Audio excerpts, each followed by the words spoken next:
शाम के 7 बजने को थे जब सुनील यूथ क्लब पहुंचा। रमाकांत उसे अपने ऑफिस में बैठा सिगरेट के कश लगाता मिला। वो अपनी चमड़ा मड़ी एग्जीक्यूटिव चेयर पर अधलेटा सा पड़ा था। उसने मेज का नीचे का एक दराज खोला हुआ था और उस पर दोनों पांव टिकाए हुए थे। उसकी आंखें बंद थी, होठों में ताज़ा सुलगाया चार मीनार का सिगरेट दबा था और लगता था कश जैसे रमाकांत ना खींच रहा हो, किसी ऑटोमेशन से खुद ही खींच रहा हो। सुनील के आगमन की आहट पाकर उसने बड़े यत्न से अपनी आंखें खोली। सुनील पर निगाह डाली, होठों से सिगरेट निकालकर हाथ में लिया और सीधा होकर बैठा। पांव की ठोकर से उसने खुला दराज बंद किया। आओ, आओ प्यारे हो। जी आया नो, रखो तशरीफा। थैंक यू, सुनील बोला और उसके सामने के विजिटर चेयर पर ढेर हुआ। अपने मतलब से ही आया होगा, यार से मिलने तो आया नहीं होगा। क्यों भला? मैंने बोला नहीं था शाम को आऊंगा? हाँ यार, बोला तो था, मैं ही भूल गया। खैर, डबल जी आया नो, डबल तशरीफ रख। तू सूटा ला। सुनील ने अपना लकी स्ट्राइक का पैकेट निकाला और एक सिगरेट सुलगा लिया। घूंट अभी लगाएगा या ठहर के? ठहर के। कोई मुजायका नहीं, ठहर के सही। सच पूछे तो घूंट लगाने के दो ही मुनासिब वक्त होते हैं, एक अभी और एक ठहर के। नहीं? हाँ, जिंदा रह। जाना हो गया काका बली मेरी सोबत में। क्या कर रहे थे? क्यों भाई, दिखाई नहीं दिया था? दिया तो था। क्या? और खबरदार जो कहा कि सो रहा था। रिलैक्स कर रहे थे। रियायती पास जवाब दिया है। मैं फिक्र कर रहा था। तुम फिक्र करने वाले कब से हो गए? हाल ही से। नया शगल है? कोई मित्र प्यारा कहता था कि नौबत आने से पहले ही फिक्र करने लगो तो फिक्र हल्कान नहीं करती। इसलिए आजकल मैं फिक्र करने की मशक कर रहा हूं। क्या कहने? फिक्र ज्यादा हो, मैं फिक्र करता हूं कि क्यों ज्यादा है। कम हो तो मैं फिक्र करता हूं कि कम क्यों है। ना हो तो फिक्र करता हूं कि क्यों नहीं है। मैं इस बात की भी फिक्र करता हूं कि पहले हालिया फिक्र की फिक्र करूं या उस फिक्र के अलावा कोई और फिक्र करूं। आजकल मुझे फिक्र ना हो तो मेरे अंदर से आवाज़ उठती है कि फिक्र होनी चाहिए, वरना मैं नॉर्मल इंसान नहीं हूं। अब सच पूछो तो सबसे बड़ी फिक्र मुझे ये सताती है कि कहीं ऐसा तो नहीं कि मैं फिक्र की फिक्र करने की ज़रूरत को नज़रअंदाज कर रहा हूं। समझा? हाँ। क्या समझा? ये कि मेहमान का मनोरंजन करके मेहमान नवाजी का फर्ज निभा रहे हो। वो तू माही हवा मेहमान है और क्या हूं? तू तो यार है, जिगरी। यार मेहमान नहीं हो सकता, मेहमान यार नहीं हो सकता। हो सकता है, यार जो चाहे हो सकता है। जो होना है वो ना हो के दिखाए तो सही।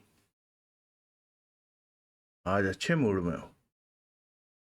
पर मैं हमेशा अच्छे मूड में होता हूँ। अभी तो फिक्र फिक्र भज रहे थे।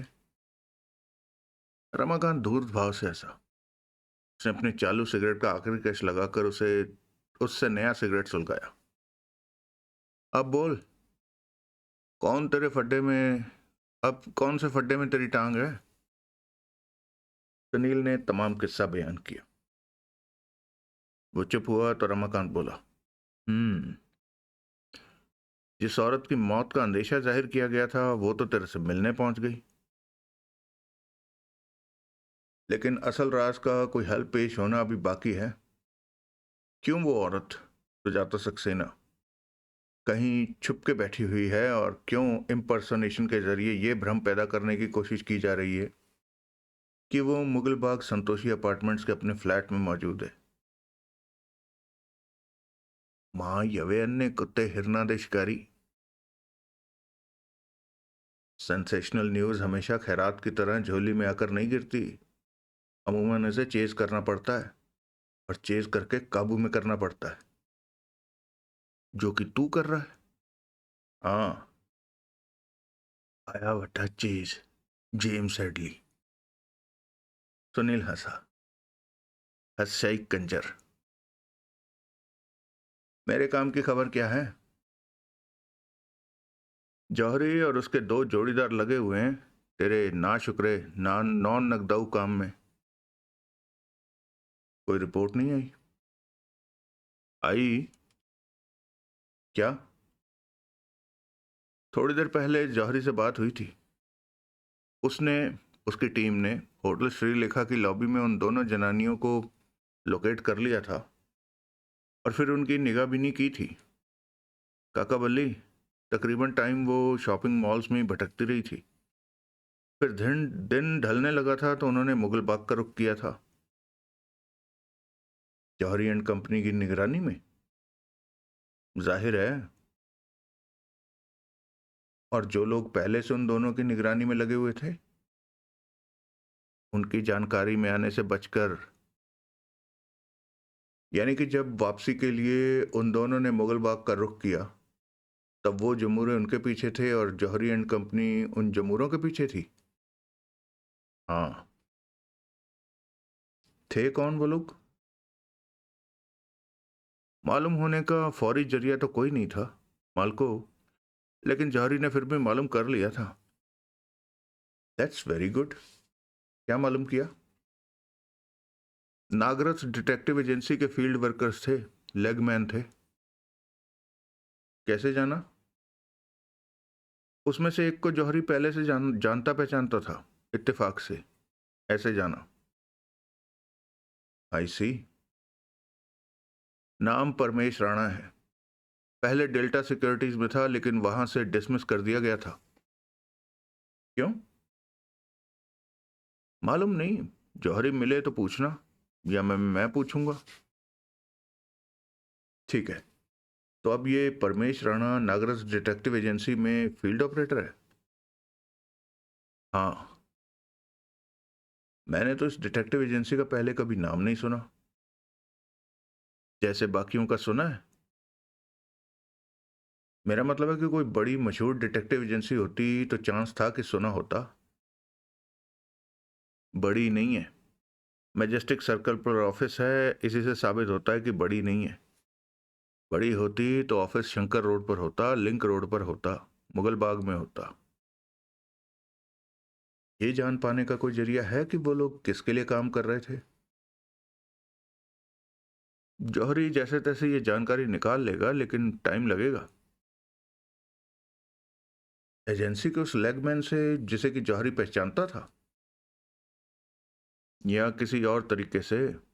तू जौहरी को कम ना समझ। पूरे के घर तक पहुंचकर दिखाने वाला है अपना जवान।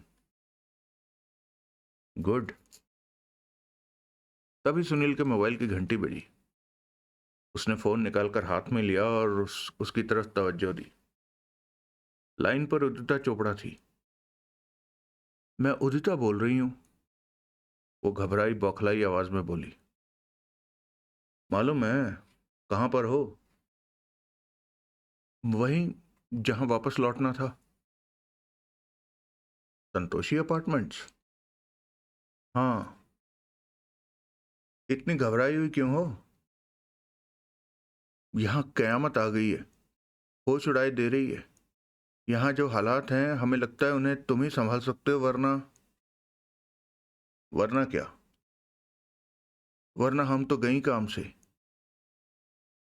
क्या हो गया? फोन पर बोलूं? हाँ भाई। कोई सुन लेगा। नहीं सुन लेगा। तुम यहाँ क्यों नहीं आ जाते?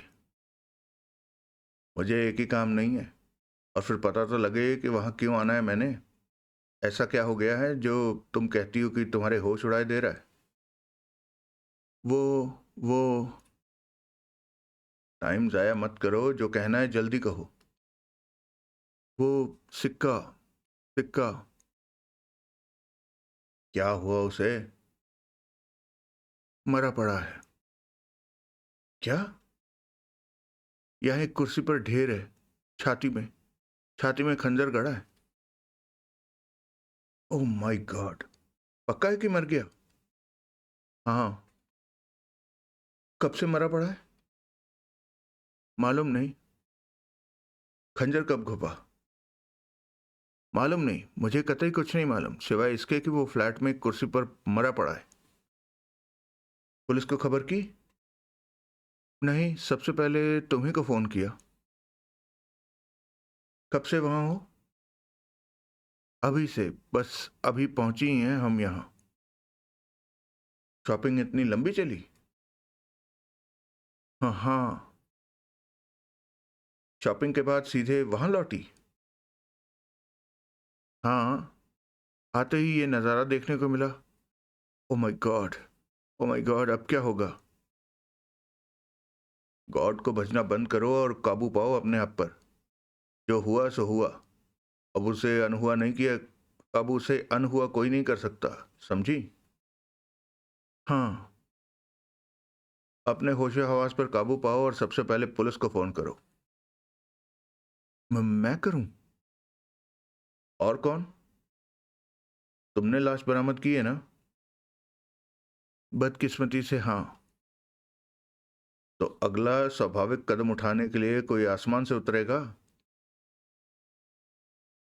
तुम आकर कुछ करते तो। मैं पता नहीं कब पहुंच पाऊंगा। तब तक लाश के सिरहाने बैठी रहोगी? मुझे डर लग रहा है। फोन फिर भी करो पुलिस को, जरूरी है। अच्छा, करती हूं। शाबाश। जब वहां से छुटकारा हो जाए तो यूथ क्लब पहुंचना। छुटकारा? छुटकारा क्या मतलब? समझो, पुलिस आएगी तो ऐसे ही तो नहीं छोड़ देगी तुम्हें। बहुत कुछ पूछेगी, बहुत बार पूछेगी, बहुत देर तक पूछेगी। हे भगवान! सुनो, अगर हम चुपचाप यहां से खिसक जाएं, जाहिर करें कि हम यहां आए ही नहीं तो? नहीं चलेगा। आखिर तो वहीं आना होगा, अपनी उजरत में ताज़ा ताज़ा हुए डबल इजाफे इजाफे के तहत। तब भी तो वही सिचुएशन होगी जो अब है। तब तक शायद कोई और कौन? वहां या तुम्हारे और अचला के कदम हैं, या सिक्का के। तुम लोगों के दो फेरों के बीच और कौन है जो वहां पहुंच जाएगा? ओह, फिर तुम्हारा फेरा छुपा भी तो नहीं रह सकता। क्यों? तुम उन लोगों को भूल रही हो जो तुम्हारे पीछे लगे हैं। वो गवाह हैं तुम्हारे संतोषी अपार्टमेंट्स में वापसी के। हे भगवान! उन्हें तो मैं भूल ही गई थी। इसीलिए वहां से चुपचाप खिसकने का ख्याल मन से निकाल दो और पुलिस को वाकई की खबर करो। अच्छी बात है। याद रखना, वहां से जान छूटते ही तुमने यूथ क्लब पहुंचना है, क्योंकि जो कुछ वहां हुआ है उसकी बाबत मैं तफसील से तुम्हारी जुबानी सुनना चाहता हूं।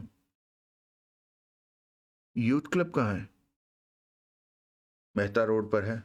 मशहूर जगह है। पहुंचने में कोई दिक्कत नहीं होगी। किसी भी ऑटो या टैक्सी वाले को बोलना। तुम वहां मिलोगे? हाँ।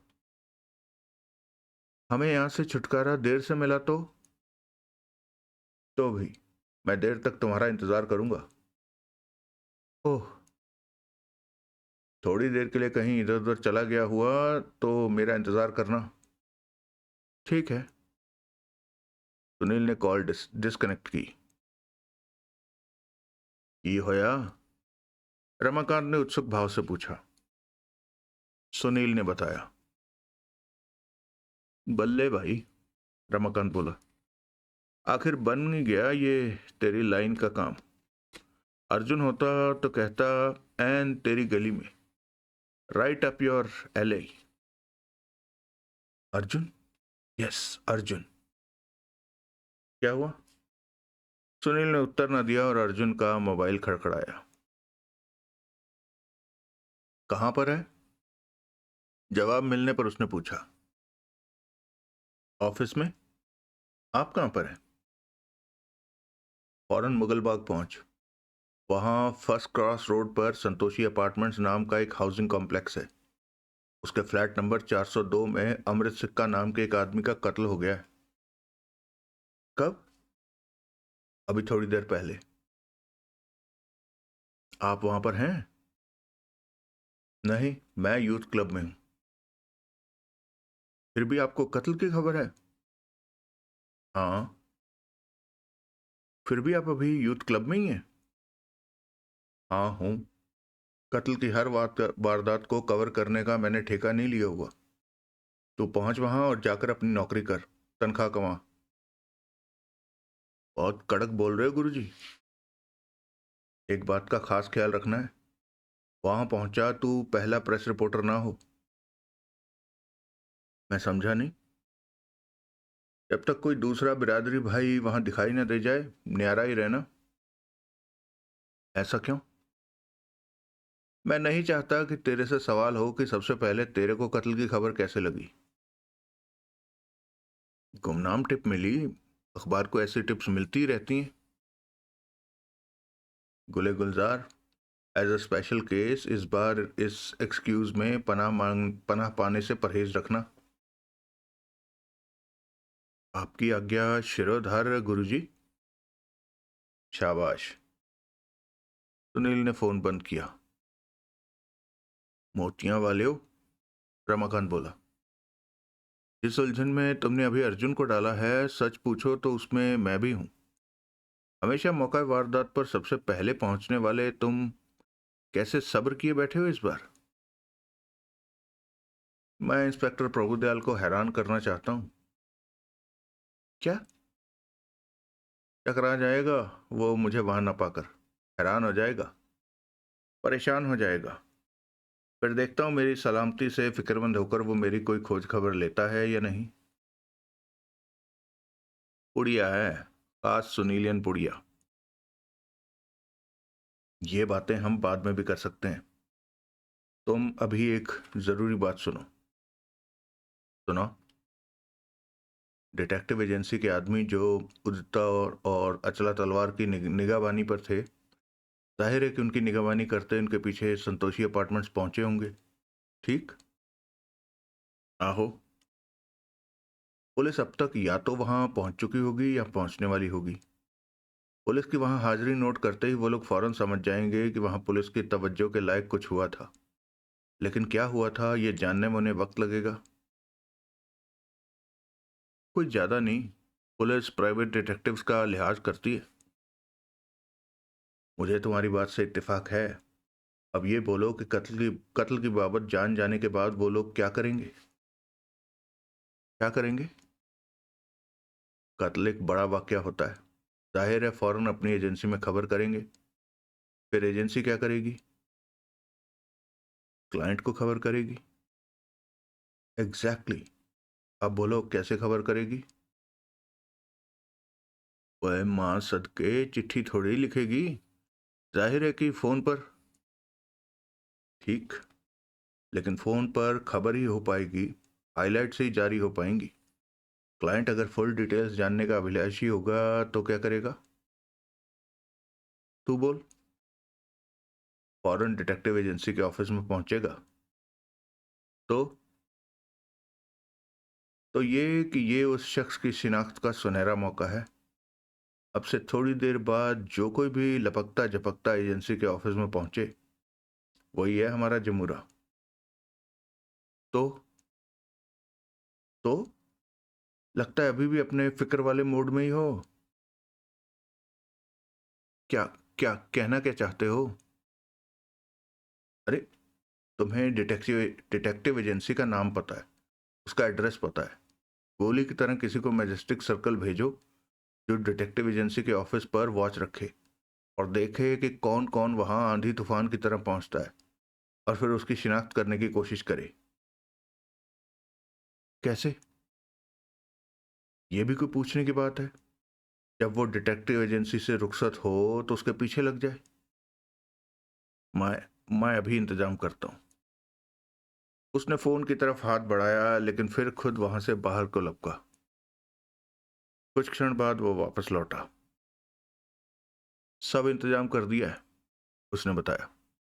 दिनकर को भेजा है, बाद में एक आदमी और भी उसके पास पहुंच जाएगा। गुड। अब तू मुझे एक बात बता। पूछो। साफ पूछो तो सही। कत्ल उस लड़की ने किया है जिसने अभी तेरे को कॉल लगाई थी? कैसे होगा? वो वो हर वक्त डिटेक्टिव एजेंसी वालों की निगाह में थी।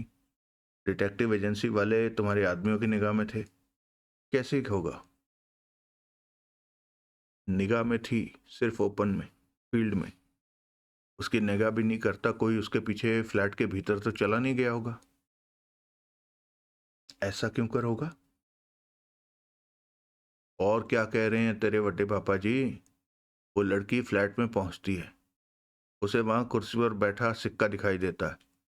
दोनों में कोई मुख्तसर लेकिन तीखी तकरार होती है, जिसके नतीजे के तौर पर वो लड़की सिक्का की छाती में खंजर उतार देती है। फिर रोती धोती तुझे फोन लगाती है और बिलाप करती ड्रामा करती है कि वो फ्लैट पर पहुंची तो सिक्का उसे वहां मरा पड़ा मिला। तू माँ यवा औरतों के टसुओं पर झट से पिघल जाने वाला बंदा उसकी बात पर यकीन कर लेता है।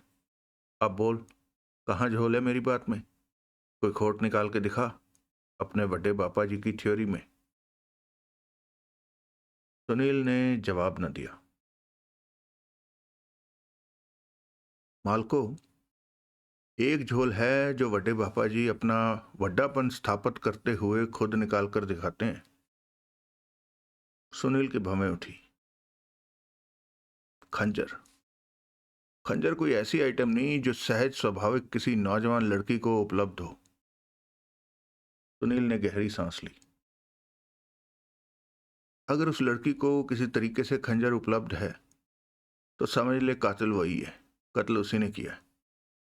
भोली भाली सूरत वाले ही होते हैं जल्लाद। हैं? है। सुनील ने दबे स्वर में बोला। क्या? खंजर। क्या खंजर? उसे उपलब्ध। ओए, क्या कह रहा है? उसकी कंपेनियन अचला तलवार अपनी प्रोटेक्शन के लिए हमेशा अपने हैंडबैग में एक खंजर रखती है। कौन बोला? वो लड़की उदिता चोपड़ा ही बोली। फिर तो वीर मेरे ये ओपन एंड शट केस है उस लड़की के खिलाफ। उसी ने अपनी कंपेनियन, क्या नाम बोला था? अचला तलवार। हाँ, अचला तलवार का खंजर चुराकर अपने कब्जे में किया और सिक्का के घोड़े की छाती में उतार दिया। अब खंजर की बाबत जो सफाई देगी अचला तलवार देगी। कोई सफाई नहीं देगी तो उसे ही कातिल समझा जाएगा। उदिता अचला की इज्जत करती है, उसे आंटी कहती है। वो उसकी ये गत बनाने का सामान करेगी? किसी की गत बनेगी तो खुद उसकी दुर्गत होने से बचेगी ना। इसे कहते हैं कोई मर चाहे जिए, सुथरी घोल बताशा पिए। सुनील खामोश रहा। मुझे लगता है अंदर से तुझे मालूम है कि वो लड़की ही कातिल है, इसलिए तू मौका वारदात पर जाने से, प्रभु दयाल के मत्थे लगने से कतरा रहा है। नॉनसेंस। खामखा नॉनसेंस। फौरन से पेशतर कत्ल के मौका वारदात पर पहुंचने वाला मेरा यंग मैन दी लालटेन जब मुगल बाग का रुख करना तो दूर यहां से हिलने तक की कोशिश नहीं कर रहा, तो खामखा नॉनसेंस। अच्छा नहीं नॉनसेंस। एक बात बताओ। दो पूछो मोतियां वाले हो। एक ही बताओ। बकौल उदिता खंजर अभी भी मकतूल की छाती में पेवस्त है। अचला तलवार ने अपना खंजर पेश कर दिया तो? नहीं कर पाएगी, रमाकांत पूरे विश्वास के साथ बोला। मैं एक हाइपोथेटिकल सवाल कर रहा हूं। अचला तलवार का खंजर अभी भी उसके हैंडबैग में ही हुआ तो? रमाकांत को जवाब न सूझा। तो फिर वो पूरी ढिठाई के साथ बोला, उस जनानी के पास दो खंजर होंगे। सुनील ने असहाय भाव से गर्दन हिलाई। रमाकांत शान शान से हंसा। मेरी राय में, सुनील बोला, अभी इस विषय से हमें किनारा करना चाहिए और बजरिया अर्जुन या बजरिया जौहरी या बजरिया दिनकर कोई रिपोर्ट यहां पहुंचने का इंतजार करना चाहिए। करना चाहिए? क्यों नहीं करना चाहिए? यार कहता है तो जरूर करना चाहिए। तेरे बड़े पापा जी तेरे इंतजार के जोड़ीदार। Thank you. लेकिन काका बल्ली, इंतजार के दौरान क्या करना चाहिए? यस बोलना चाहिए। रमाकांत का चेहरा खिल उठा। जिंदा रह पुत्रा, बड़िया उम्रा। यस यहीं बोलेगा या बाहर बार में चल के? यहीं बोलूंगा। मैं अभी इंतजाम करता हूं। अमरीक सिंह काला बिल्ला बस आया कि आया? रमाकांत फोन से उलझ गया। अगला दृश्य। 9 बज गए। उस दौरान रमाकांत का फोन निरंतर बजता रहा और वो हासिल जानकारी आगे सुनील को सरकाता रहा। हासिल जानकारी में अहम तरीन ये थी कि उस शख्स की शिनाख्त हो गई थी जिसने की उदिता और अचला की निगरानी के लिए नागरथ डिटेक्टिव एजेंसी को एंगेज किया था। सुनील का तुक्का चल गया था कि कत्ल की खबर मिलते ही विस्तृत जानकारी हासिल करने के लिए क्लाइंट ने लपकता झपकता एजेंसी में पहुंचना था। ओएन ऐसे ही मैजेस्टिक सर्कल डिटेक्टिव एजेंसी के ऑफिस में पहुंचा था, इसलिए फौरन दिनकर की जानकारी में आ गया था। एक होंडा सिटी खुद चलाता वो मैजेस्टिक सर्कल खुद पहुंचा था, जिसका रजिस्ट्रेशन नंबर नोट कर लिया गया था और फौरन आगे रमाकांत को पहुंचा दिया गया था। रमाकांत ने भी फौरन पुलिस हेडक्वार्टर में मौजूद अपने कॉन्टैक्ट को फोन लगाया और वॉर फुटिंग पर मोटर व्हीकल रजिस्ट्रेशन के कंप्यूटराइज्ड रिकॉर्ड से उस नंबर की कार के मालिक की जानकारी हासिल करने की दरख्वास्त की थी, जिसका जवाब किसी भी क्षण वहां अपेक्षित था। दिनकर की रिपोर्ट के अनुसार होंडा सिटी का मालिक कोई 45 साल का लंबा ऊंचा तंदुरुस्त सूट बूट से सजी अच्छी पर्सनैलिटी वाला सूरत से ही संपन्न लगने वाला आदमी था। कोई आधा घंटा वो शख्स डिटेक्टिव एजेंसी में रुका था। फिर जब पूर्वतः अपनी कार खुद चलाता वहां से रुखसत हुआ था तो दिनकर चुपचाप उसके पीछे लग गया था। उसकी मंजिल मंडेला रोड पर स्थित गोदावरी अपार्टमेंट्स थी, जिसका एक अपार्टमेंट उसका आवास था। सिक्योरिटी स्टाफ से मामूली पूछताछ से दिनकर ये जानकारी निकालने में कामयाब हो गया था कि उस शख्स का नाम समीर सक्सेना था और वो शहर का बड़ा एंटीक और क्यूरो आइटम्स का डीलर था। दिनकर ने बहुत दानाई से अपनी पड़ताल को उस लाइन पर आगे बढ़ाया था तो मालूम पड़ा था कि 4 साल पहले उसने अपने से आधी उम्र की सुजाता भटनागर नाम की लड़की से शादी की थी, जिसका जो हुलिया मालूम पड़ा था वो साफ साफ सुजाता सक्सेना से मिलता जुलता था। मोटर व्हीकल रजिस्ट्रेशन के रिकॉर्ड से निकलकर जो नाम सामने आया वो समीर सक्सेना ही था। लिहाजा दोहरी तस्दीक हुई थी कि नागरथ डिटेक्टिव एजेंसी का उदिता और अचला की निगाहबीनी कराने का मामले में जो क्लाइंट था वो नगर का बड़ा बिजनेसमैन, मंडेला रोड पर स्थित एक अपार्टमेंट का निवासी, बाइज्जत बाहैसियत रसूख शख्स समीर सक्सेना था। जौहरी की मौका वारदात से आई रिपोर्ट से मालूम हुआ था कि सिक्का की छाती में जो खंजर पेबस्त पाया गया था वो उसकी तत्काल मौत की वजह बना था। खंजर की कोई शिनाख्त नहीं हो पाई थी। उस पर किन्हीं फिंगरप्रिंट्स की पड़ताल के लिए खंजर को सावधानी से मकतूल की छाती से निकालकर पुलिस के फिंगरप्रिंट एक्सपर्ट के हवाले कर दिया गया था।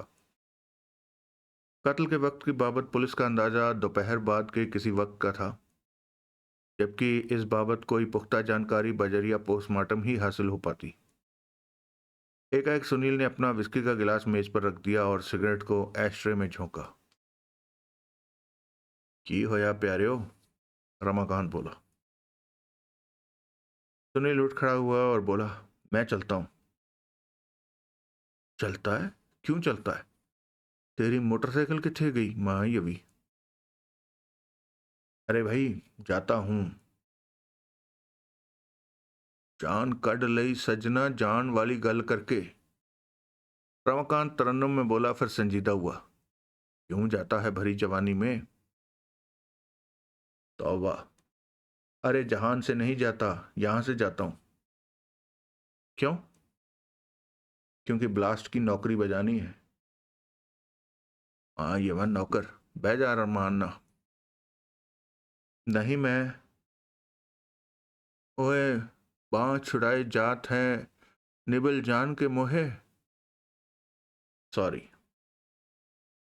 सॉरी नहीं मिल सकती, पैग एंड पैग अलाइक मिलेगा। वो फिर तरन्नुम में बोला, मैं पैग तेरा ले लूं, तू पैग मेरा ले ले, मैं भी पीऊं तू भी पिए। अगर विस्की की बात कर रहे हो तो मेरी वैसे भी बस है। बस से? हाँ। तू मीडिया पर्सन है या ट्रांसपोर्ट के कारोबार में है? तुम्हें नशा हो गया है। बल्ले भाई, मिशन अकम्प्लिश्ड। इसी बात पर एक शेर सुन। रमाकांत, मैं, सुन, बाहुकुम बड़े पापा जी सुन। ठीक है, सुनाओ। अर्ज किया है तेरे बड़े पापा जी ने। क्या अर्ज किया है? हाँ। फरमा मुलायजा माड़ा जा, पक्का दे अपनी बोटी को अगर कुछ शोरबा चाहे। पका दे अपनी बोटी को अगर कुछ शोरबा चाहे, कि खाना बर्फ में लगकर नहीं तैयार होता है। रमाकांत, रमाकांत, क्यों अच्छे भले शेर की जड़ मार रहे हो? ओए, मैं जड़ मार रहा हूं? और क्या कर रहे हो? जब से यहां सरकता आंचल के सौजन्य से प्रकाश खेमका का मुशायरा हुआ है, तुम शायरों का, शायरी का नाम बदनाम करने पर तुले हुए हो। भाई कमला हो या तू? सही शेर है, मिटा दे अपनी हस्ती को अगर कोई मर्तबा चाहे, कि दाना खाक में मिलकर गुले गुलजार होता है। हो गया माँ, ये वह सही शेर, लेकिन जो वजन वजन मेरे शेर में है वो इसमें कहाँ है? तौबा। अभी इससे भी वजनी वर्जन सुन। जला दे अपनी बस्ती को अगर कुछ दबदबा चाहे, जो हरकत खुदकुशी सी हो तो दम दमदार होता है। सुनील ने बुरा सा मुंह बनाया। ओए दाद तो दे। दाद दूं या माथा पीटूं? ओए ना, मां सदके, मैं ही अपना प्रोग्राम बंद करता हूं। शुक्र है, और तेरे साथ चलता हूं। जरूरत नहीं, बाहर ठंडी हवा चल रही है, मोटरसाइकिल पर जाएगा तो हड्डियों में घुस जाएगी। मैं कार पे ले चलता हूं। रास्ते में फिर वही वाहियात शेर सुनाओगे? नहीं, सौ रबड़ी। ठीक है, चलो। मेज पर पड़ी जॉनी वॉकर ब्लैक लेबल की बोतल संभालता रमाकांत उठा। ये क्या कर रहे हो? सुनील ऐतराज भरे लहजे से बोला। ओए माँ सदके, दूर जाना है, पैग पैग खेलते चलेंगे, रास्ता कटेगा पता भी नहीं चलेगा। लेकिन कमलिया, नियामत से मुंह नहीं मोड़ते। नियामत? ये है ना, ये नियामत है। और क्या है? ऐसे ही तो किसी बड़े शायर ने नहीं कहा कि तीन रंग नहीं मिलते, हुस्न जवानी ते तूंबा। मुझे पंजाबी तो नहीं आती, लेकिन मेरे ख्याल से इस फोक सॉन्ग में तीसरा रंग माँ बाप को बोला गया था। राइम तूंबा कर रहा है, तरन्नुम में सुन। रमाकांत गाने लगा। सदा न बागा बुलबुल बोले, सदा न बाग बहारा, तीन रंग नहीं मिलते, हुस्न जवानी ते तूंबा। इस हाल में कार चला लोगे?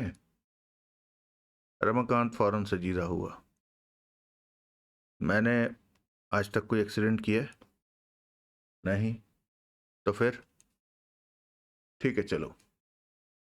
दोनों बाहर आकर रमाकांत की फोर्ड एस्कॉर्ट में सवार हुए। रमाकांत दक्षता से कार को यूथ क्लब की पार्किंग से निकालकर बाहर सड़क पर लाया। अब वो निहायत संजीदा और जिम्मेदार लग रहा था। कार मंडेला रोड की ओर दौड़ चली। मंडेला रोड नॉर्थ शोर के रास्ते में थी और राजनगर की म्युनिसिपल लिमिट से बाहर तक जाती थी। काका बल्ली, अब अपने केस की बाबत कुछ उचर। बर्थडे पापा जी। तस्वीर में एक अदद हस्बैंड आफिट होने की वजह से अब कुछ समझ में तो आ रहा है कि इसका जोग्राफिया। क्या समझ में आ रहा है? सुनो, एक अदद बीवी की कल्पना करो जो शहर में आती है और मुगल बाग में एक फ्लैट लीज पर लेकर तन्हा जिंदगी बसर करना शुरू कर देती है। एक अदद खाविंद है जो उससे तलाक चाहता है लेकिन रीजनेबल बीवी के हक में जाने वाला प्रॉपर्टी सेटलमेंट नहीं चाहता। बीवी को ऐसा हक मार तलाक कबूल नहीं। बिना तलाक को खातिर में लाए वो खाविंद को छोड़कर उससे अलहदा रहने लगती है। कुछ अरसा अलहदगी का ये सिलसिला चलता है। किन्हीं खास वजूहत से ये सिलसिला खाविंद को रास नहीं आता। वो स्मार्ट गेम खेलने का फैसला करता है ताकि तलाक उसकी शर्तों पर हो सके। बीवी हसीन है, नौजवान है, ऊपर से तन्हा है, इंडिपेंडेंट है, इसलिए वो उम्मीद करता है कि मर्द मक्खियों की तरह उस पर भिनभिनाएंगे। कोई उसे अपने से मुतासिर कर लेगा तो बॉयफ्रेंड का दर्जा इख्तियार कर लेगा। एक शादीशुदा औरत का गैर मर्द से अफेयर उसके कैरेक्टर को दागदार कर सकता है और खाविंद के लिए तलाक हासिल करने की राह आसान कर सकता है। लिहाजा इस शरारती सोच के तहत वो बीवी की निगाह बीनी के लिए प्राइवेट डिटेक्टिव एंगेज करता है और उम्मीद करता है कि यूं बीवी की बेवफाई के कोई कोई ना झुठलाए जाने वाले और यूं उम्मीद करता है कि बीवी की बेवफाई के कोई ना झुठलाए जा सकने वाले सबूत उसके हाथ लगेंगे। बीवी भी कोई ऐसी नादान नहीं जो अपने खाविंद की ऐसी किसी मूव को एंटिसिपेट न कर सके या किसी तरीके से उसे खाविंद के उसकी निगरानी कराने के इरादों की भनक लग जाती है। बहरहाल उन दोनों के बीच तू डाल डाल मैं पात पात वाला खेल शुरू हो जाता है। बीवी क्या करती है? वो अपने फ्लैट को अपने से मिलते जुलते कद काठ रंग रूप फिगर मेजरमेंट्स वाली एक लड़की के हवाले करती है और खुद गायब हो जाती है। प्राइवेट डिटेक्टिव्स को बताया गया होता है कि उन्होंने फलां इलाके में फलां पते पर रहती औरत को वॉच करना है, जो कि वो करते हैं। आविन ने जासूसों को बीवी की कोई तस्वीर नहीं मुहैया करवाई होगी। नहीं कराई होगी। कराई नहीं कराई होगी।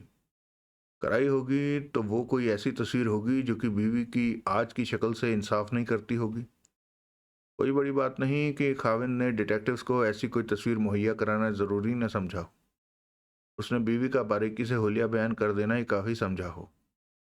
फिर बीवी के रहायशी पते की गारंटी थी। ये गारंटी थी कि वो वहां अकेली रहती थी। आम हालात में किसी कंफ्यूजन की कहाँ गुंजाइश थी। ठीक। डिटेक्टिव्स अपनी असाइनमेंट पर मुगल बाग और आगे संतोषी अपार्टमेंट्स पहुंचते हैं और वहां के फ्लैट नंबर 402 के ऑक्यूपेंट के बारे में खामोशी से दरियाफ्त करते हैं। तो तस्दीक होती है कि उन्हें बताए गए हुलिये की एक औरत वहां रहती है। कोई फर्क था तो ये कि अब उसके साथ एक उम्र दराज औरत बतौर कंपेनियन रहती थी, जो कि कोई अहम बात नहीं थी। वो अपनी निगरानी शुरू कर देते हैं और दस्तूर के मुताबिक खाविंद को बाजरिया उनकी डिटेक्टिव एजेंसी उनकी रेगुलर रिपोर्ट मिलती रहती है, जो कि कहती है और खाविंद को हैरान करती है कि बीवी पूरी शालीनता के साथ, पूरे सदाचार के साथ अपने फ्लैट में रह रही थी, जबकि बीवी कहीं और थी और अपने मन मुताबिक ऐश कर रही थी। Exactly exactly। फिर एक अरसे की निगरानी के बाद खाविंद इस नतीजे पर पहुंचता है कि उसकी वो स्ट्रेटजी फेल थी। उसमें कुछ नहीं रखा था। बीवी को अय्याशी करते, खाविंद से बेवफाई करते रंगे हाथों पकड़ने का उसका मंसूबा ढेर था।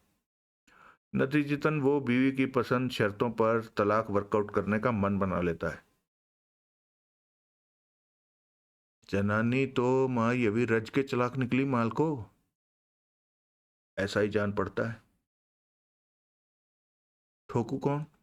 वो जिसका मर्डर हुआ? सिक्का? मेरे ख्याल से नहीं। क्यों नहीं? अगर बीवी सच में वैसी चालाक है जैसा कि तुमने तसव्वुर किया तो अमृत सिक्का को उस फ्लैट के ऑक्यूपेंट के गिर्द मंडराता नहीं होना चाहिए। फ्लैट की ऑक्यूपेंट्स तो उदिता चोपड़ा और कंपेनियन है। असल में डिटेक्टिव्स की निगाह में बीवी और कंपेनियन है। हाँ यार, सिक्का बॉयफ्रेंड होता तो बीवी की हिदायत होती कि वो उस फ्लैट के करीब भी ना फटके, क्योंकि डिटेक्टिव्स उसके पीछे लग सकते थे। तो फिर असल में सिक्का कौन है? था कोई जोकर इन द पैक जैसा जमूरा, बीवी की डुगडुगी पर नाचने वाला बंदर। ठीक। अब तू खाविन से मिलने जा रहा है, क्या बात करेगा उससे? कुछ सवाल है मेरे जहन में जो मैं उससे करूंगा। वो जवाब देगा? देखेंगे। क्यों देगा? भाई मैं मीडिया पर्सन हूँ, न्यूज़ हाउंड हूँ। न्यूज़ को चेज करना मेरा कारोबार है।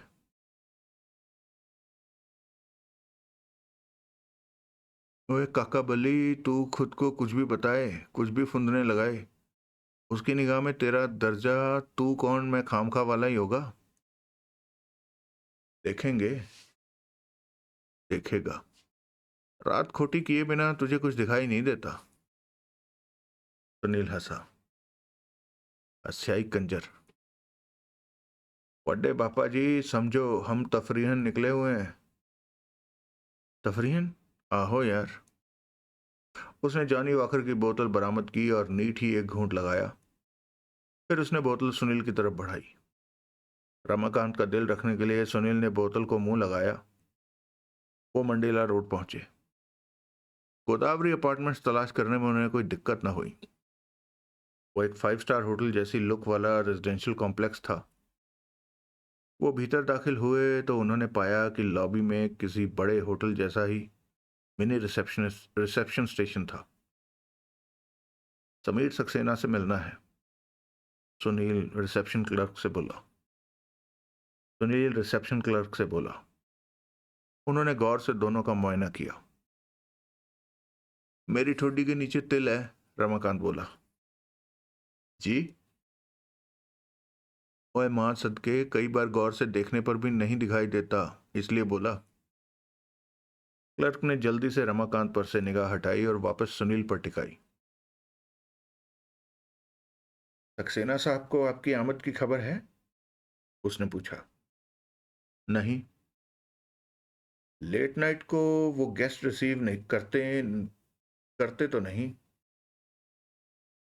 अभी नाइट है। लेट नाइट 12 बजे के आसपास होती है, रमाकांत बोला। क्लर्क हड़बड़ाया। समय रमाकांत की ओर उठ गई। अपनी निगाह को उसने सब प्रयास उस पर से हटाया और फिर सुनील से संबोधित हुआ। आपका शुभ नाम? सुनील। सुनील चक्रवर्ती, चीफ रिपोर्टर, ब्लास्ट। ओह। क्या ओह? मैं आपके नाम से वाकिफ हूं। बड़ा नाम है आपका न्यूज़ की दुनिया में। Thank you. ये मेरे सहयोगी हैं, नाम रमाकांत मल्होत्रा। 1 minute sir. उसने फोन पर एक नंबर डायल किया और दबे स्वर में उसके माउथ पीस में कुछ बोला। जल्दी उसने फोन वापस रख दिया और बोला, जाइए। कहाँ जाइए? 9th floor, flat number 901। Thank you. Lift ने उन्हें 9वीं मंजिल पर पहुंचाया। सुनील ने 901 नंबर फ्लैट की कॉल बेल बजाई। दरवाजा जिस व्यक्ति ने खोला वो यकीनन वही था जिसका हुलिया दिनकर ने majestic circle Nagrath detective agency के ऑफिस में पहुंचे शख्स के तौर पर बयान किया था। उसने अपलक बारी बारी दोनों आगंतुकों का मुआयना किया। मिस्टर समीर सक्सेना? सुनील अपने स्वर में मिश्री घोलता हुआ बोला। हाँ, वो गंभीरता से बोला। तुम में से सुनील कौन है? मुझे ये फक्र हासिल है। सुनील होना फक्र की बात है? मेरे लिए तो है, आपका पता नहीं। सुनील चक्रवर्ती, चीफ रिपोर्टर, ब्लास्ट? वही, साक्षात। ये भी? उसने रमाकांत की तरफ निगाहें दौड़ाई। रिपोर्टर हैं?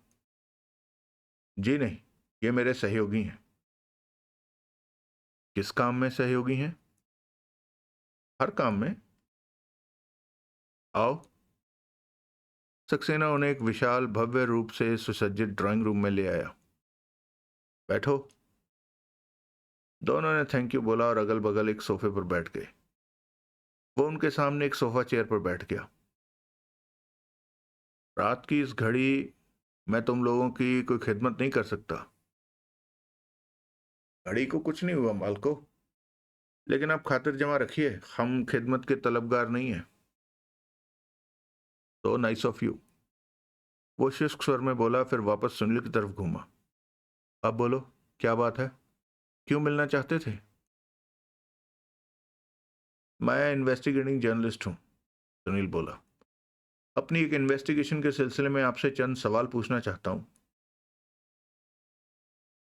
मैं नहीं समझता कि तुम्हें मेरे से सवाल करने का इख्तियार है, लेकिन अब आ गए हो तो पूछो, क्या पूछना चाहते हो? आप शादीशुदा हैं? हाँ। लेकिन मैडम आपके साथ नहीं रहती? तो क्या हुआ? कहाँ रहती हैं? तुम्हें इससे क्या भाई? शायद कुछ हो। क्यों भाई? यहाँ फिशिंग एक्सपीडिशन पर आए हो?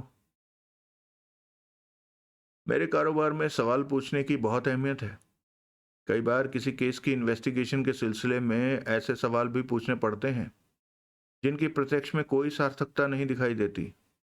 इसलिए कई बार मेरे सवाल आप जैसे किसी महानुभाव को फिशिंग एक्सपीडिशन जान पड़ सकते हैं। ठीक जान पड़ते हो तो तुम लोग मुझे अपने किन्हीं सवालों के जवाब देने के लिए मजबूर कर सकते हो? नहीं। तो देयर। लेकिन ऐसा रुख इख्तियार करने की वजह जानने की दरख्वास्त कर सकते हैं। दरख्वास्त नाकबूल हो तो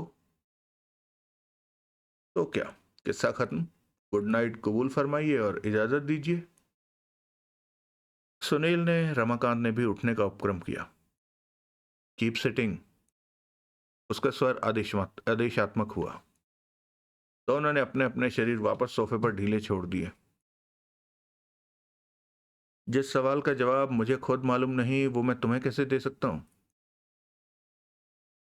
क्या मतलब? सुनील बोला। आपको नहीं मालूम आज की तारीख में आपकी बीवी का मुकाम कहाँ है? और मैं क्या कह रहा हूं? हम्म। लेकिन मेरी बीवी में तुम्हारी दिलचस्पी का क्या सबब है? क्यों जानना चाहते हो कि वो कहाँ रहती है? मैं इस बात को इसका दूसरा सिरा पकड़कर कहने की कोशिश करता हूं। किन्हीं खास वजूहत से मेरी दिलचस्पी सुजाता सक्सेना नाम की एक महिला में बन गई है, जो कि Mughal Bagh first cross road पर स्थित संतोषी अपार्टमेंट्स की चौथी मंजिल पर फ्लैट नंबर 402 में रहती है। मेरे को जिज्ञासा ये जानने की है कि क्या वो महिला आपकी पत्नी है? क्यों? मेरी एक लीड स्टोरी में उनका दखल है, इसलिए मैं उनकी बैकग्राउंड से वाकिफ होना चाहता हूं। बैकग्राउंड से क्या मतलब है तुम्हारा? मसलन उनकी वाकफियत का सर्कल क्या है, किन लोगों में वो उठती बैठती हैं वगैरह। कुछ जाना? अभी तो नहीं। जान पाओगे? उम्मीद तो है। जो जानो समझो उसमें मेरी भी दिलचस्पी है। आपकी? यानी कि आप तस्दीक कर रहे हैं कि वो महिला आपकी पत्नी है? हाँ। आप दोनों में अलैदगी हो चुकी है? हाँ। कब से? 6 महीने से। अलैदगी का अगला कदम तलाक होता है। हाँ। आपने तलाक की अर्जी दाखिल की है? नहीं। मैडम ने? नहीं। इरादा तो आपका होगा। तुम्हें क्या? मैडम का? मैडम से जाके पूछो। सुलह सफाई की कोई गुंजाइश है? इससे भी तुम्हें क्या? सर, गुस्ताखी माफ, आप सहयोग नहीं कर रहे। ठीक पहचाना। वजह समझो। जब तक ये बात साफ ना हो जाए कि तुम्हारा गेम क्या है, मैं अपने पत्ते खोलने को तैयार नहीं हूं। मेरे से सहयोग की उम्मीद करते हो तो पहले साफ बोलो। क्यों आए हो? क्या चाहते हो? आपका मैडम से कोई हालिया कांटेक्ट है? नहीं। कब से नहीं है? मेरा मतलब है, आखिरी बार आपकी उनसे रूबरू मुलाकात कब हुई थी? कुछ 3 महीने पहले हुई थी। इत्तेफाक से हुई थी। किसी की शादी में। किसी की शादी की रिसेप्शन पार्टी थी। उसमें वो भी इनवाइटेड थी। आमना सामना हो गया। कोई ऑर्गेनाइज मुलाकात अलैदगी के दौरान नहीं हुई? नहीं हुई। बस वही एक मुलाकात हुई थी जो कि सच पूछो तो मुलाकात भी नहीं थी। यूँ समझो कि मेजबान के करीब 30 सेकंड को एक दूसरे के आमने सामने खड़े भर हुए थे। आई सी। एक बात ध्यान में रखना। कौन सी बात जनाब? ये जो जवाब मैं तुम्हें दे रहा हूँ, इसलिए नहीं दे रहा कि एकाएक मैं तुमसे सहयोग करने लगा हूँ, बल्कि इसलिए दे रहा हूँ कि ये मामूली बातें हैं जिनको तुम किसी और भी जरिए से जान सकते हो। आई सी। दूसरे, अगर तुम समझते हो कि तुम बहुत चालाक हो और मुझे जानकारी के लिए पंप कर सकते हो, तो ये भी तुम्हारी खामख्याली है। सर, ना मैं बहुत चालाक हूं और ना मुझे ये खुशफहमी है कि मैं आपसे ऐसा कुछ कहलवा सकता हूं जो आप नहीं कहना चाहते। अगर सच कह रहे हो तो शाबाशी है तुम्हें। अब बोलो, क्या वजह है तुम्हारी मेरी बीवी में दिलचस्पी की? सर, मेरी दिलचस्पी मैडम में नहीं, मैडम की मौजूदा रिहाइश में है। रिहाइश में? बतौर न्यूज़ हाउंड? बतौर न्यूज़ हाउंड? जी हाँ। कमाल है। उस रिहाइश में न्यूज़ वाली क्या बात है? वहां एक कत्ल हो गया है।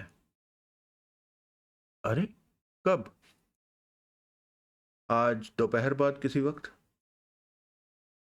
किसका? अमृत सिक्का नाम के एक शख्स का। किसने किया?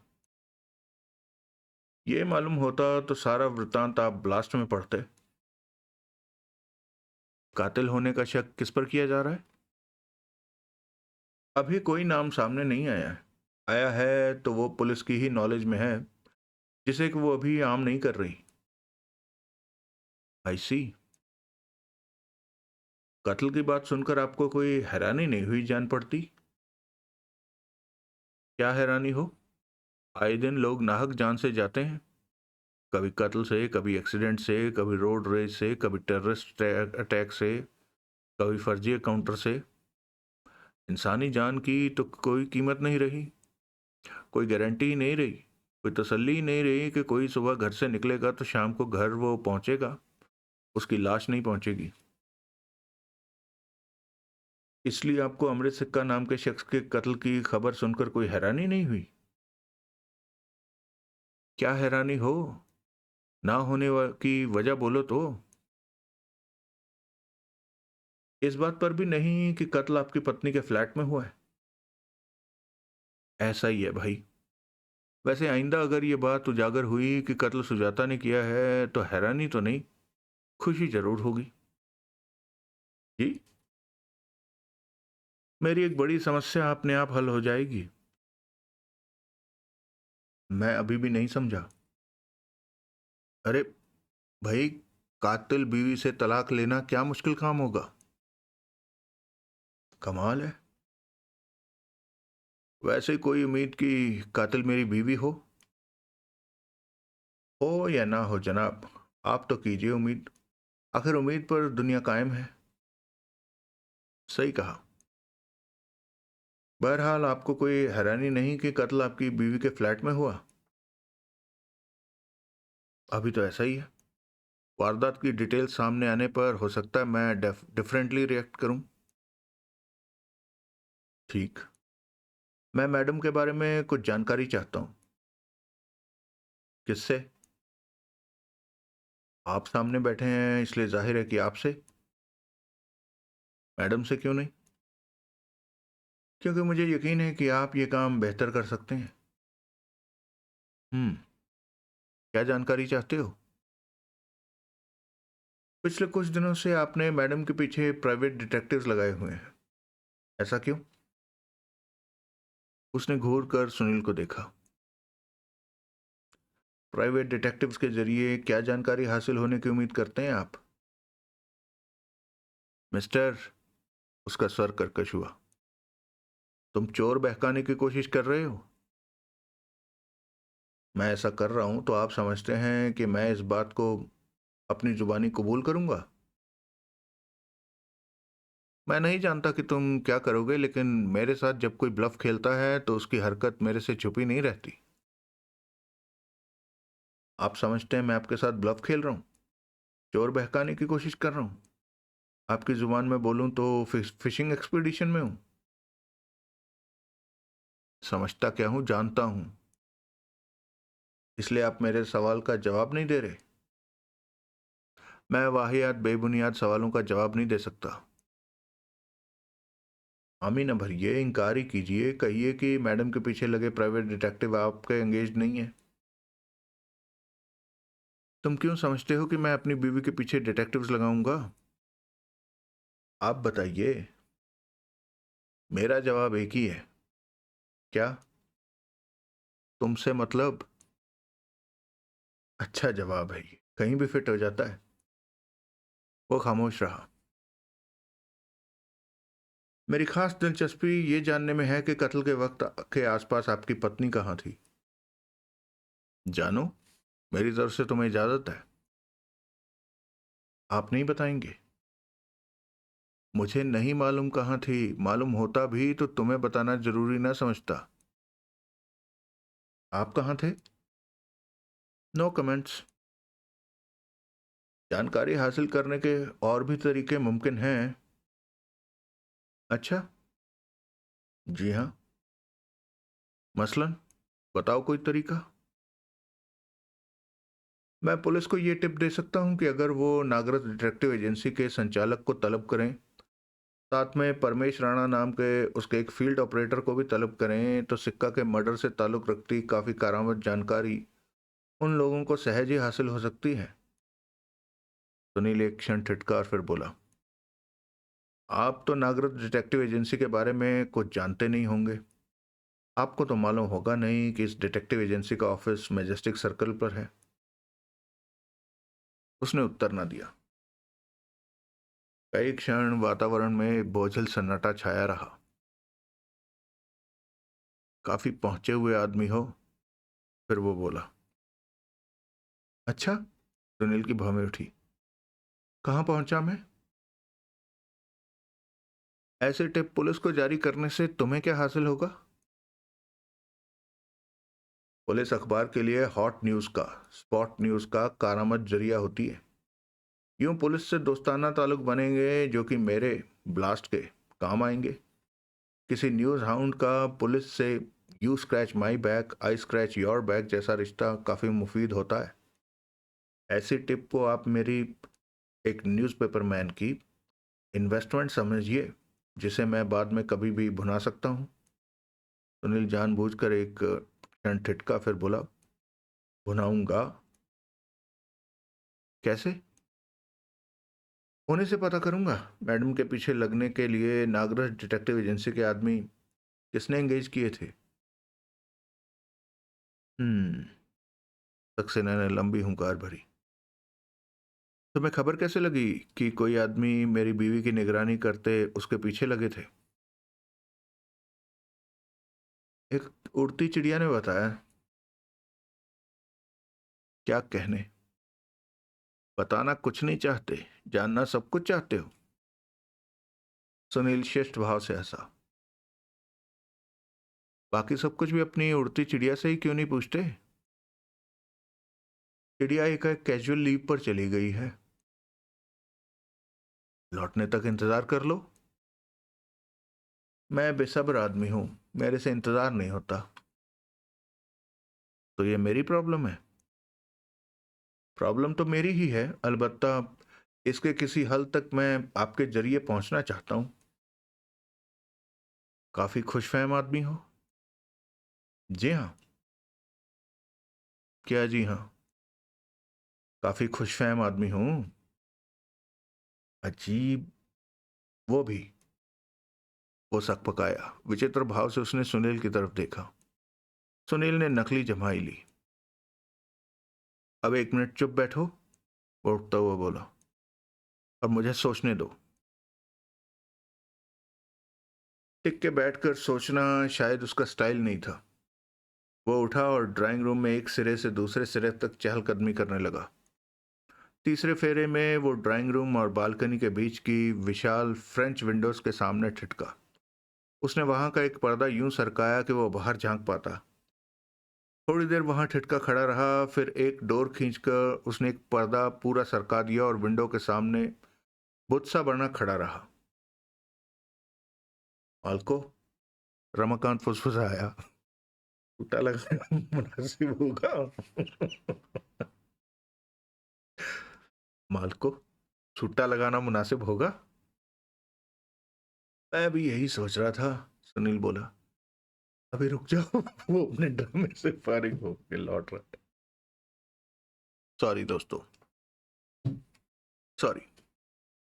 मालको, रमाकांत फुसफुसाया, छुट्टा लगाना मुनासिब होगा। मैं भी यही सोच रहा था, सुनील बोला। अभी रुक जाओ, वो अपने ड्रामे से फारिग हो गया है और लौट रहा है। चंगा। वापसी में सक्सेना ने 2 ही कदम उठाए थे कि एकाएक फोन की घंटी बजी। वो ठिठका। उसकी निगाह स्वयं भी परे एक वॉल कैबिनेट पर पड़े फोन की तरफ उठी। फिर वो लंबे डग भरता उसके करीब पहुंचा और उसने कॉल रिसीव की। हाँ, वो सावधानी से माउथपीस में बोला। क्या है? जवाब में दूसरी ओर से आती आवाज को उसने कुछ क्षण सुना। पता नहीं। फिर बोला, कुछ क्षण ठिठका, फिर केवल एक शब्द बोला, जानकारी। फिर खामोश। फिर बोला, देखना। फिर बात करेंगे। बंद करता हूं। उसने रिसीवर को क्रैडल पर रखा और वापस लौटा और अपने सामने सोफा चेयर पर ढेर हुआ। उसने अपलक रमाकांत को देखा। रमाकांत तनिक विचलित हुआ। तुम्हारा कोई रोल मेरी समझ में नहीं आया, सक्सेना बोला।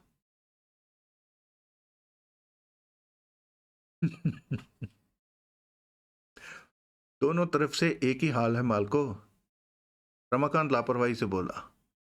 जो आप कह रहे हैं वो मेरी समझ में नहीं आया। मुझे तुम सुनील की शागिर्दी में जान पड़ते हो।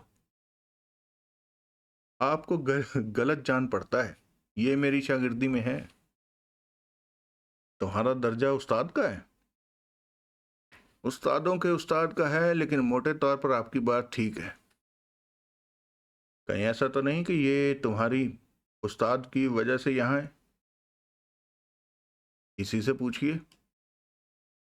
वो एक क्षण खामोश रहा, फिर उसने सहमति में सिर हिलाया और सुनील की तरफ आकर्षित हुआ। अभी तुमने एक मुहावरा इस्तेमाल किया था, you scratch my back, I scratch your back, नहीं? जी हाँ।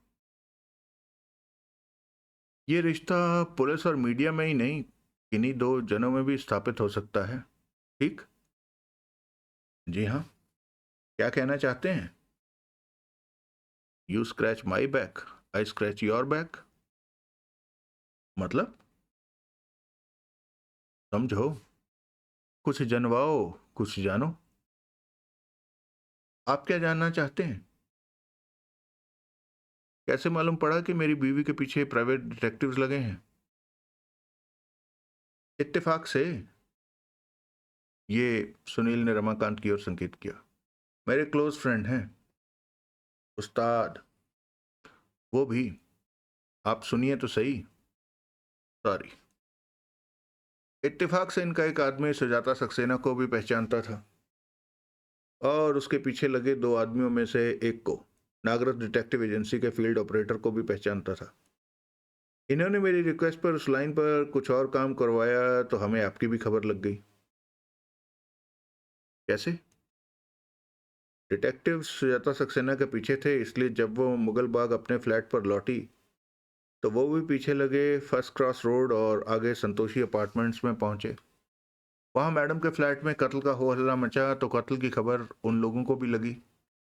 उन्होंने अपनी एजेंसी में अपने एम्प्लॉयर को खबर की तो एम्प्लॉयर ने कत्ल की बाबत आपको साउंड ऑफ करने के लिए फोन खटका दिया। आप दौड़े एजेंसी के ऑफिस में पहुंचे और अपनी लपक झपक और उतावलेपन की वजह से मेरे फ्रेंड के आदमियों की जानकारी में आ गए। आपके होंडा सिटी कार का नंबर नोट किया गया और वॉर फुटिंग पर ही मोटर व्हीकल रजिस्ट्रेशन के रिकॉर्ड में उसको ट्रेस किया गया तो आपका नाम सामने आ गया। मैजेस्टिक सर्कल से जब आपने वापसी की तो वही आदमी आपके पीछे लगे यहाँ तक पहुँच गए और आपका मौजूदा रिहायशी पता मालूम पड़ गया। बस इतनी सी बात है। सक्सेना भौचक्का से उसका मुंह देखने लगा। सुनील ने नकली जम्हाई ली। ये सक्सेना के मुंह से निकला। इतनी सी बात है? जी हाँ sir. I have scratched your back now, please reciprocate. अच्छी बात है, वो गहरी सांस लेता हुआ बोला। बात यह है कि मुझे खबर लगी थी कि मेरी बीवी की किसी से मेल मुलाकात इस हद तक बढ़ गई थी कि वो बाकायदा अफेयर बन सकती थी। बतौर हस्बैंड मेरा कंसर्न फील करना स्वाभाविक था। लिहाजा मैंने नागरथ डिटेक्टिव एजेंसी को अप्रोच किया और बीवी की निगाहबीनी का इंतज़ाम किया ताकि मुझे मालूम पड़ सकता कि वो कौन शख्स था जो मेरी बीवी को बेवफाई के रास्ते पर धकेल रहा था। 2 दिन से वो डिटेक्टिव परछाई की तरह मेरी बीवी के पीछे थे और लगातार मुझे एजेंसी से रिपोर्ट्स हासिल हो रही थी। उन रिपोर्ट से ही मेरी जानकारी में आया कि मेरी बीवी ने बतौर कंपेनियन अपने साथ किसी को, एक उम्र दराज औरत को रख लिया था और मुझे अमृत सिक्का नाम के उस शख्स की खबर लगी जो कि मेरी बीवी के फ्लैट में आता जाता रहता था और हर शाम को बीवी को और उसकी कंपेनियन को डिनर पर भी लेकर जाता था। लेकिन एजेंसी के डिटेक्टिव से मुझे यह भी पता लगा कि मेरी बीवी अकेले कभी उस शख्स के साथ, अमृत सिक्का के साथ, कहीं नहीं गई थी। ये बात मुझे उलझन में डालने वाली थी। अगर वही शख्स मेरी बीवी का बॉयफ्रेंड था तो उसे तीसरा शख्स, वो कंपेनियन, तो कबाब में हड्डी की तरह चुभना चाहिए था। वो कहते नहीं है कि टू इज कंपनी, वो कहते नहीं है two is company three is crowd. जी हाँ, खास तौर से आशिकी में। अभी अपनी इस उलझन से उभरने की मैं कोई जुगत सोच ही रहा था कि उस आदमी का कत्ल हो गया। मौका वारदात पर पुलिस पहुंच गई और उन्होंने सब कुछ अपने काबू में ले लिया। डिटेक्टिव एजेंसी के मालिक नागरथ की पुलिस में कोई अप्रोच थी जिसकी वजह से पुलिस की तफ्तीश का नतीजा, कुछ जानकारी मुझ तक पहुंची जो कि दिलचस्पी से खाली नहीं थी। क्या? पुलिस द्वारा रूटीन के तौर पर जब लाश की तलाशी ली गई थी तो उसकी जेब से मेरी बीवी के फ्लैट के मेन डोर की एक चाबी बरामद हुई थी। इस बात ने फिर मुझे उलझन में डाला और फिर से सिक्का के किरदार पर विचार करने के लिए मजबूर किया। क्यों थी उसके पास मेरी बीवी के फ्लैट की चाबी? क्यों थी? कब से थी? और कैसे थी? मेरी बीवी के दिए बिना तो उसके पास हो नहीं सकती थी, या हो सकती थी? सुनील ने इंकार में सिर हिलाया। मेरी बीवी मुझे आज़ाद नहीं देखना चाहती। ऐसे मामलों में ज़्यादातर औरतें खुंदकी होती हैं। वो भी थी। मर्द आज़ाद हो जाए, अपनी मौज मारे, इस ख्याल से उनकी छाती फटती है। लेकिन जब तलाक, तलाक बराबर आसानी से नहीं, तलाक बराबर लेकिन मेरी नाक में रस्सी डाल के, मुझे नानी याद करवा के, इसलिए 6 महीने पहले जब मेरे से अलहदा हुई तो मेरे पीछे जासूस लगा दिए। उसने भी? बिल्कुल। वजह? वजह एक ही थी, वही जो आपके सामने थी। हाँ, जैसे आपको सूझा, अगर आप उसे चरित्रहीन साबित कर पाते तो आपके लिए तलाक की राह आसान हो सकती थी। वैसे ही उसे आपसे पहले सूझा कि आपको रंगीला राजा साबित करके सेटलमेंट के मामले में वो आपको ज़्यादा चील सकती थी? हाँ, सच पूछो तो उसकी उस हरकत की वजह से ही मुझे उसकी ज़ुबान में उसे जवाब देना सूझा था। और आपने मैडम के पीछे जासूस लगा दिए? हाँ, मैडम के हाथ कुछ लगा था? आप वो क्या कहते हैं अंग्रेजी में, विद पैंट्स डाउन पकड़ाई में आए थे? नहीं, पकड़ाई में नहीं आए थे या पकड़ाई में आने लायक कुछ था ही नहीं? पकड़ाई में आने लायक कुछ था ही नहीं। You were leading a straight life? Yes. Straight life lead करने की वजह ये तो नहीं कि आपको खबर लग गई थी कि आपकी निगाहबीनी हो रही है? आप खबरदार हो गए थे? नहीं, ये वजह नहीं थी। सच कह रहे हैं? मैं तुमसे झूठ क्यों बोलूंगा भाई? मैडम के चलाए निगाहबीनी का वो सिलसिला कब तक चला था? 1 महीना। 1 महीना बजरिया डिटेक्टिव्स उसने मेरा जीना हराम करके रखा था। फिर खुद ही बाज आ गई थी क्योंकि कुछ पकड़ाई में ना आया। जाहिर है। आपने जैसे को तैसे वाला काम कब किया? 2 दिन पहले। इतनी देर बाद क्यों? मुझे ये बदअखलाक काम लगा, इसलिए काफ़ी देर उसे नज़रअंदाज किया। फिर आखिर मेरी अकल ने यह फैसला किया कि जो काम उसके लिए मुनासिब था वो मेरे लिए भी तो मुनासिब था। और आप टिट फॉर टैट के इरादे से मैजेस्टिक सर्कल नागरस डिटेक्टिव एजेंसी में पहुंच गए? हाँ। यूं 2 दिन पहले एजेंसी के डिटेक्टिव संतोषी अपार्टमेंट की और उसके आगे फ्लैट नंबर 402 की निगरानी करने लगे? हाँ। फ्लैट नंबर 402 जो कि आपसे अलहदगी के बाद से आपकी बीवी का आवास है? हाँ। जहाँ की आपकी बीवी रहती थी और अभी भी रहती है? मिसेस सुजाता सक्सेना? हाँ। सुनील ने गहरी सांस ली। क्या हुआ? सक्सेना बोला। सर, सुनील बोला, I have a very disturbing news for you. क्या? सक्सेना सशंक स्वर में पूछा। सक्सेना ने सशंक भाव से पूछा, आपको एंगेज किए जासूस जिस औरत के पीछे लगे थे वो आपकी बीवी नहीं थी? नॉनसेंस। मैं हकीकत बयान कर रहा हूं। ऐसा कैसे हो सकता है? जनाब, जो काम हो चुका है उसकी बाबत मैं क्या बताऊं कि कैसे हो सकता है? तुम कहना क्या चाहते हो? मैं कोशिश करता हूं समझाने की। जब आपने अपनी बीवी की निगरानी कराने का फैसला फाइनल कर लिया था तो कैसे आपने अपने फैसले पर अमल किया?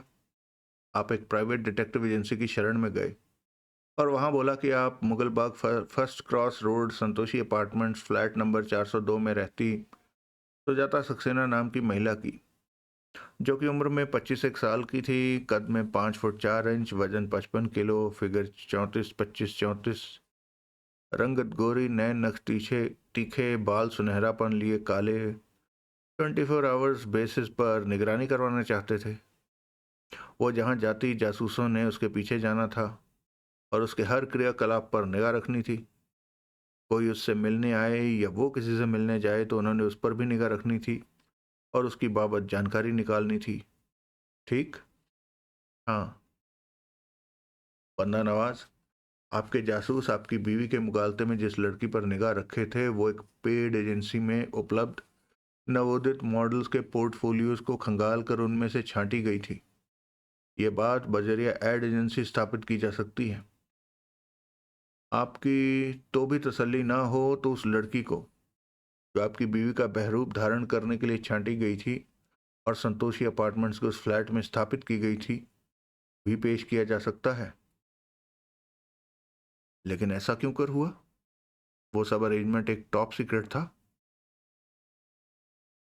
जो कि किसी तरीके से लीक कर गया था।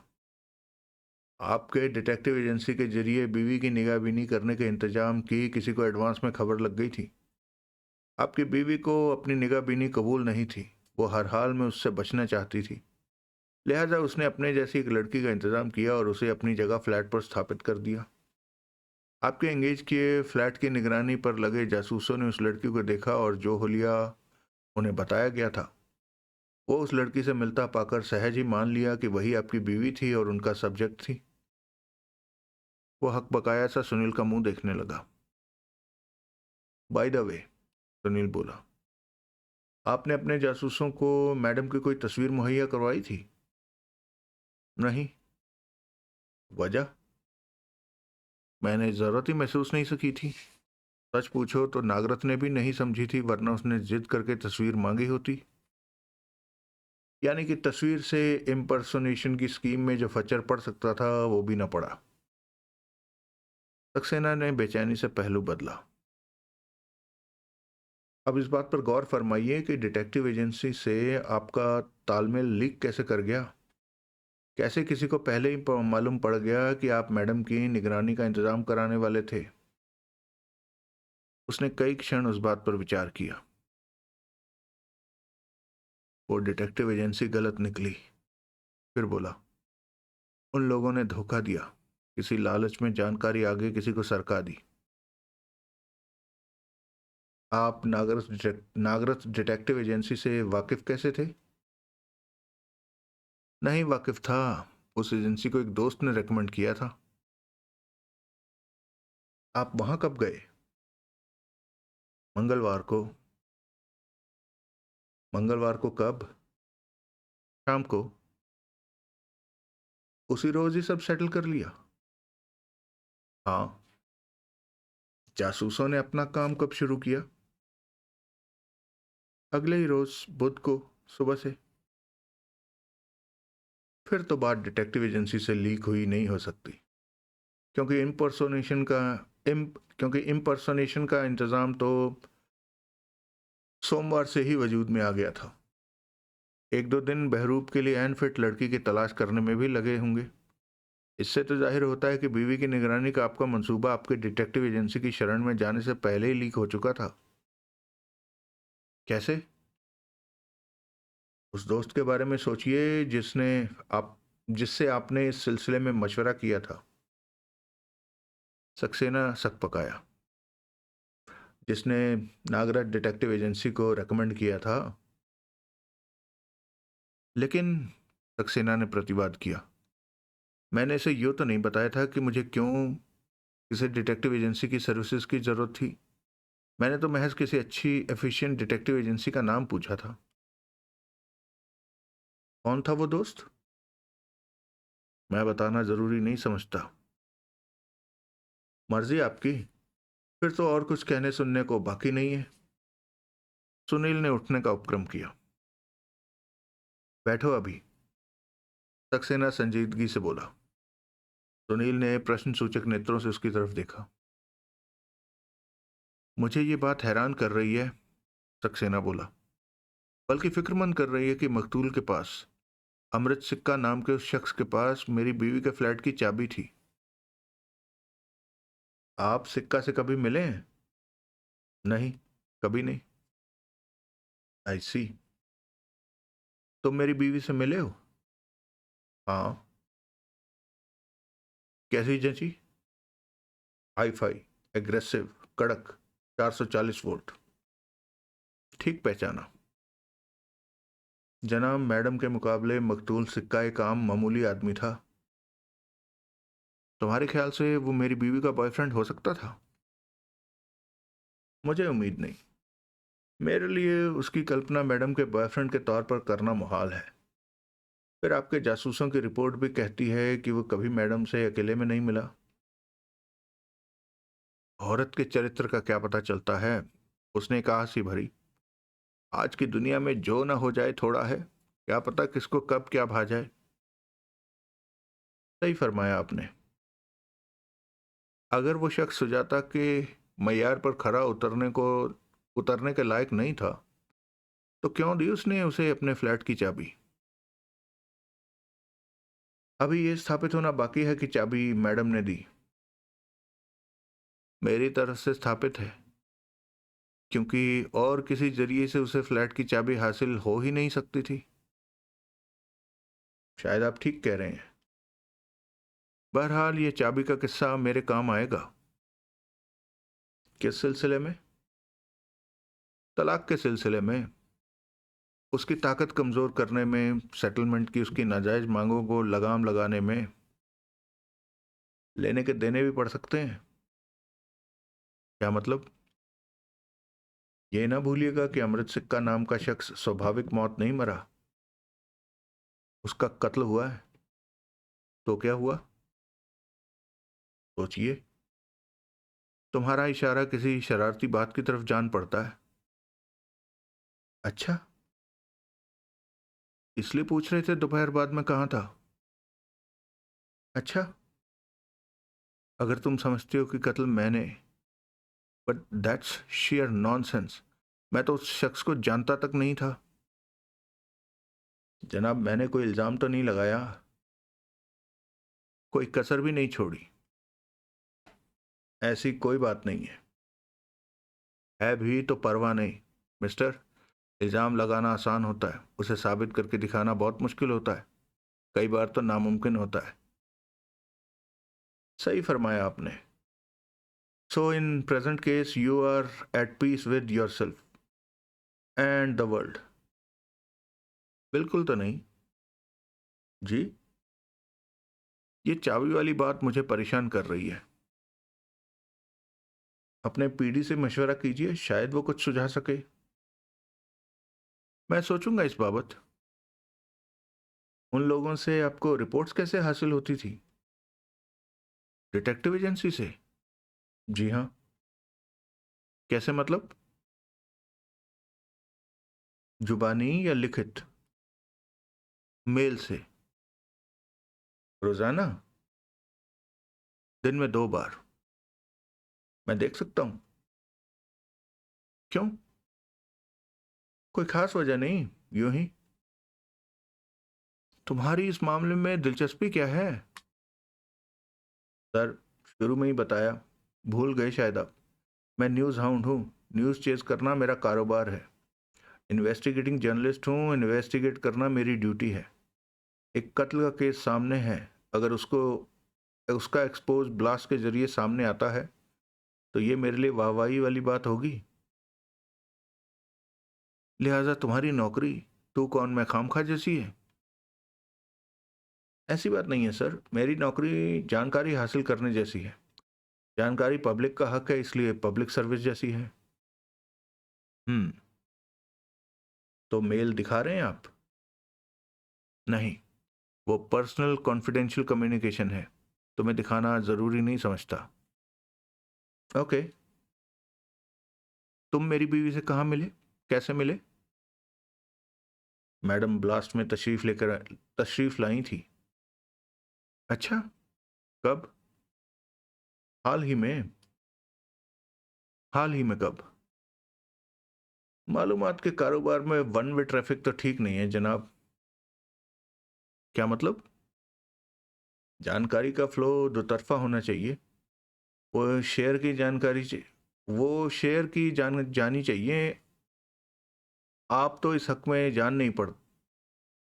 जानकारी का फ्लो दो तरफा होना चाहिए, वो शेयर की जानी चाहिए। आप तो इस हक में नहीं जान पड़ते। तुम्हें अपनी मेल नहीं दिखा रहा, इस वजह से कह रहे हो? है तो ऐसा ही कुछ। ओके। वो उठ खड़ा हुआ। That's enough, let's call it a day. आओ, तुम्हें बाहर तक छोड़ो। Thank you sir, and good night.